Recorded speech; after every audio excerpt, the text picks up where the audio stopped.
Now there's one more thing over here. That's evaporation. Now evaporation is also a change of a state from liquid to gas. So you see how it is different from boiling, because boiling also means liquid to gas, evaporation also means liquid to gas. Yes, they both are having the same state conversion, same conversion of state of matter, but they both are not same, because to change from liquid to gas, if it requires a fixed temperature, that's said to be a boiling. But if it converts into liquid to gas at any temperature below freezing point, below boiling point, if it gets converted from liquid to gas at any temperature below boiling point, then it is said to be your evaporation. So how is boiling different from evaporation? Boiling, it takes place at a fixed temperature, and here it takes place at any temperature below the boiling point. I can also give more distinguished features between the boiling and evaporation. Boiling takes place at a fixed temperature. Here it takes place at any temperature below boiling point. First point. Second, it is a fast process, it is a slow process, because obviously here in boiling continuously the heat is given, and because of which different boiling takes place fast as compared to evaporation. Third, it takes place throughout the liquid. That means when you are boiling any liquid, it will get boiled throughout. The entire mass of the liquid will get boiled. But here it takes place only at the surface of the liquid. It will take place only at the surface of the liquid. Any external climatic condition does not affect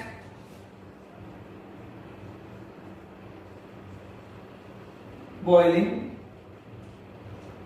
but here external conditions, like if it's too sunny, then definitely there will be more evaporation. If it is too windy, then the evaporation will be more. That factors does not depend, the boiling does not depend on that factors, only evaporation depends on that factors. That is, external climatic conditions do matter over here. Factors affect evaporation.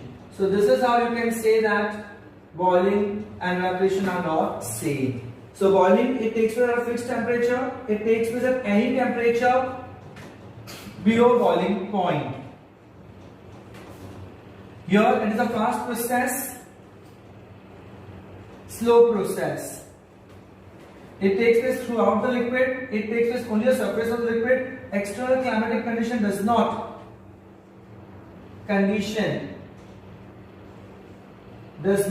affect boiling, but the external climatic factors affect evaporation. So the distinguish between boiling and evaporation is very, very important. See, we have done about that evaporation is a change of a state from liquid to gases, and how it is different from boiling, that also we have learned. Now my question is that why evaporation takes place? What happens is that one thing is sure, that evaporation always takes place at the surface, right? That means at the surface there will be certain molecules which will have the sufficient energy.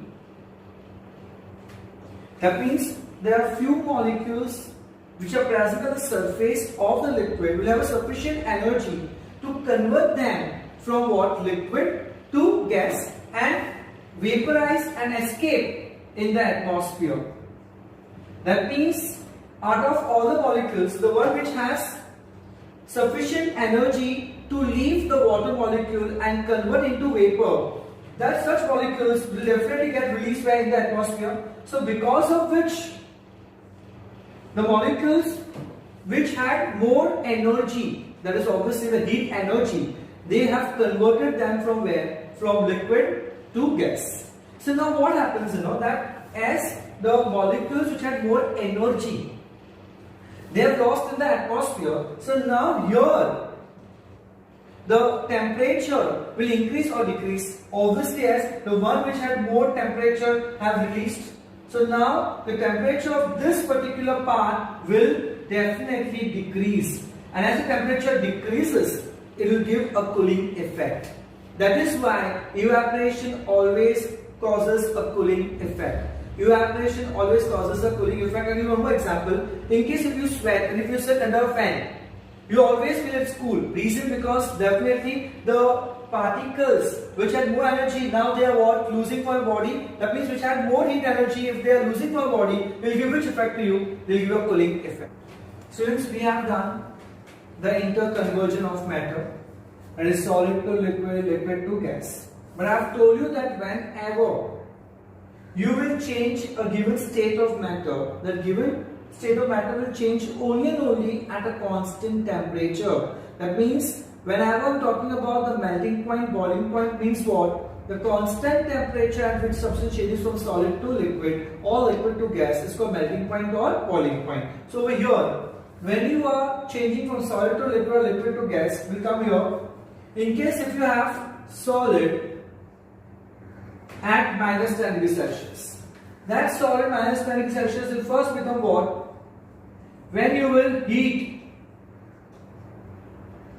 this solid at minus 10 degrees Celsius, it will convert to 0 degrees Celsius of solid. That means, can you see the temperature is changing, but the state is same. Why? Because I have told you the state will change only at a fixed temperature. If temperature will change, state of matter will not change. So here for minus 10 degrees Celsius, it became 0 degrees Celsius. That means the temperature is changing, the state of matter will not change. Now can you see that solid at 0 degrees Celsius on further heating will become 0 degrees Celsius of liquid. You will say, sir, how can you say that you are heating over here? Because you can see the temperature is not changing. If temperature is not changing, that means you are not providing any heat. No, we are providing this heat, and this heat provided over here is not changing the temperature. But can you see it is changing its state? That means over here certain amount of heat was required to change its state, and when the state will change, the temperature will not change. The temperature will remain what? Constant. This is said to be your hidden heat. Why is it said to be hidden heat? Hidden means here it is absorbing the heat without any increase in the temperature. Such amount of heat is said to be what? Your hidden heat, and is said to be your latent heat. Very, very, very, very important. What is my latent heat? Latent heat is nothing but the hidden form of heat which will not show any increase in the temperature, but just it will be used to change the given state of matter. Such heat is said to be your latent heat. So here, when the temperature is not changing, the matter is changing, that particular form is said to be your latent heat or a hidden heat. Here again, if you go to see liquid, it becomes liquid. Can you see temperature is changing?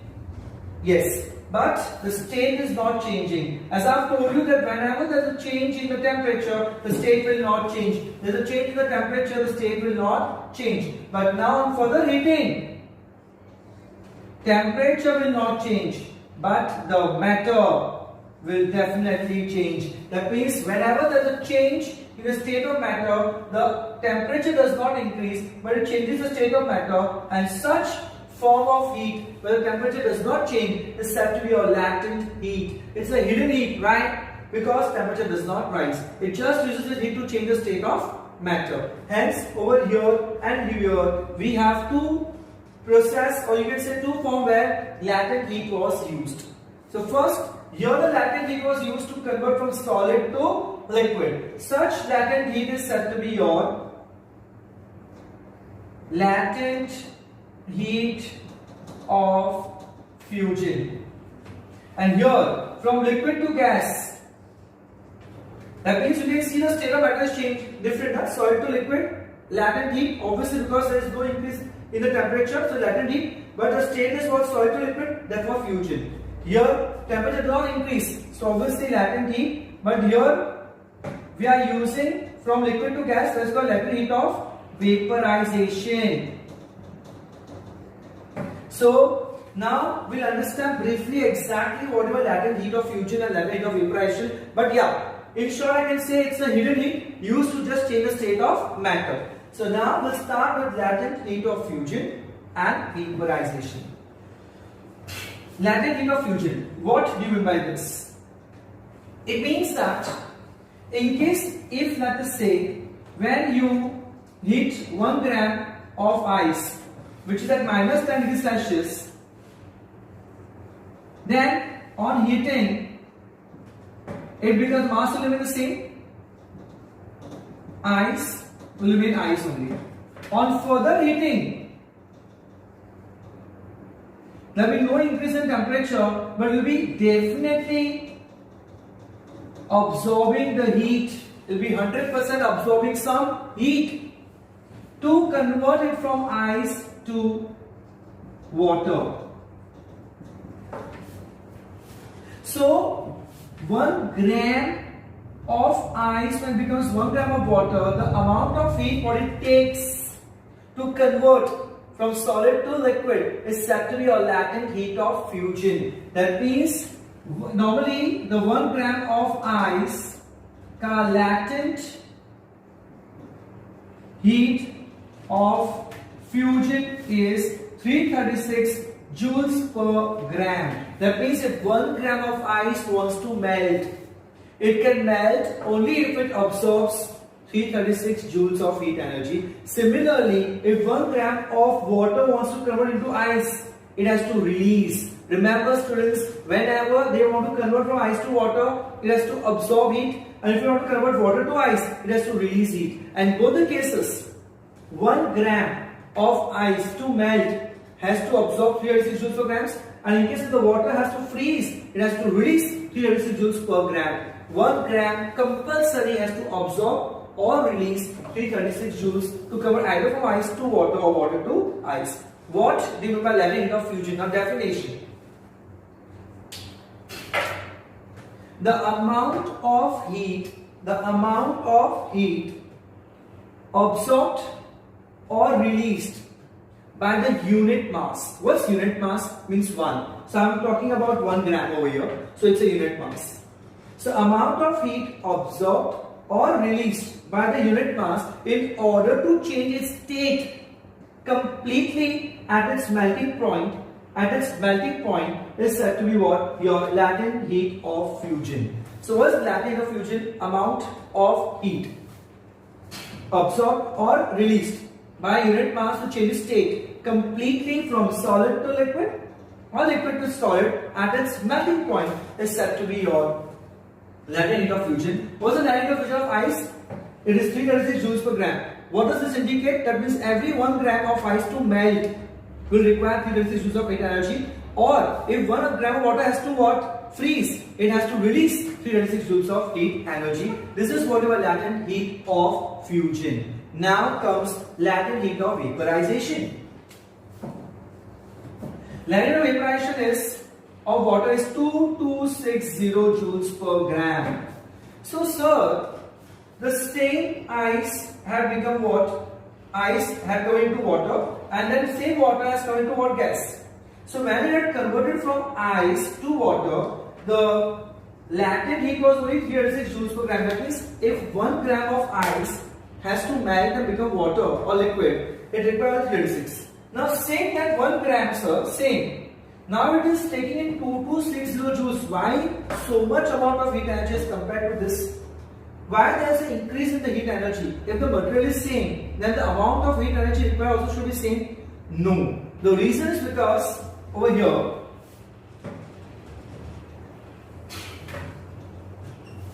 Here when I have definitely heated solid में the particles are closely packed. So the heat what I have given, it would have immediately gone to all the molecules, and as a result the molecules or neighboring molecules would have quickly got what the amount of heat, and because of which definitely it got converted what into solid to liquid. But the same thing when I go for liquid, the particles are not closely packed. That means to reach from one molecule to other molecule and to the next molecule, they require more amount of heat energy even though the material is same. That is why here when you are converting from liquid to gas, the amount of heat energy required over here will be what? More as compared to the amount of heat energy required from ice to water, as here the particles are closely packed and here the particles are a little away from each other. So to reach a heat from one molecule to other molecule will require a more amount of heat energy. So that is why latent heat of vaporization is more as compared to the latent heat of fusion. In both the cases, the meaning is same only, that 1 gram to melt will require 306 joules. 1 gram to what? Vaporize from liquid to gas will require 2260 joules of heat energy. So here everyone, any problem for latent heat of fusion vaporization? I have your definition of latent heat of fusion. Now what is the definition of latent heat of vaporization? Is exactly same. The amount of heat, first I'll explain again latent heat of vaporization, fusion. Amount of heat required by the unit mass to change state from solid to liquid or liquid to solid at its melting point is said to what? Latent heat of fusion. Now what's latent heat of vaporization? The amount of heat required by the unit mass, and repeat, the amount of heat absorbed or released by the unit mass to change its state completely from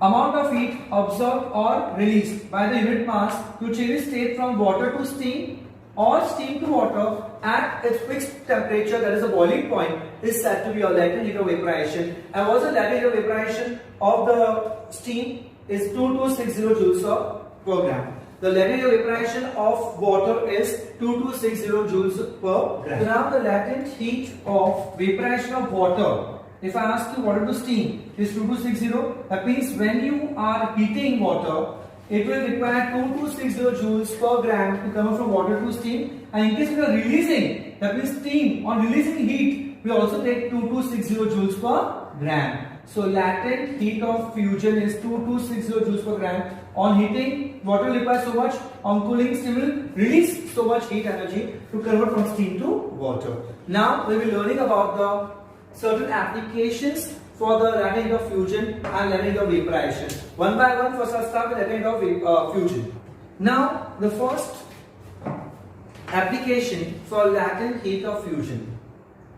In case if I give you a soft drink, okay, there are two classes of soft drink. In one class there is a piece of ice, and second you have a cold water. That means in both the cases you want to cool the soft drink. One may you have used what? Ice, and the other glass may have used what? A cold water. Now tell me which glass will remain cool for a longer period of time.